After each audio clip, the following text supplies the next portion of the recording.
نه د نه خان نواب نه غواړم، نه د پیر مولا نه غواړم، نه د وزیر نه غواړم، نه وزیر اعلی نه غواړم. او زه چې څه غواړم زه صرف د الله نه غواړم.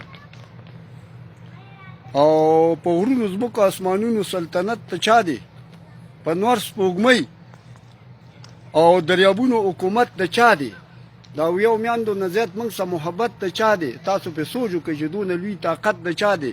لیونی نه یم چې د خیر تمه د بلا نه غواړم، نه د پیر نه غواړم، نه د مولا نه غواړم، نه د وزیر نه غواړم، نه وزیر اعلی نه غواړم.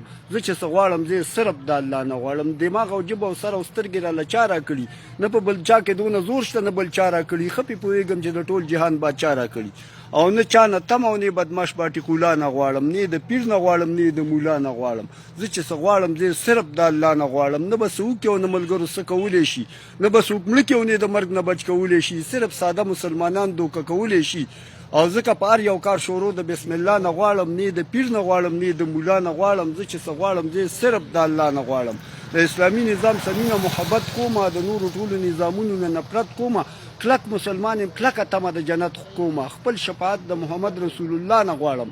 نه د پیر نه غواړم، نه د مولا نه غواړم، نه د وزیر نه غواړم، نه وزیر اعلی نه غواړم. زه چې څه غواړم زه صرف د الله نه غواړم. او نه د افسر او نه د لیډر تابعداري غواړم، نه ته امداد غواړم، نه ته نوکري غواړم، او نه به حکم او نه غلام شهري غواړم. او زه علیشان مجبور طواف د بیت الله نه غواړم، نه د پیر نه غواړم، نه د مولا نه غواړم، نه د وزیر نه غواړم، نه وزیر اعلی نه غواړم. او زه چې څه غواړم زه صرف د الله نه غواړم. داسې یو دغه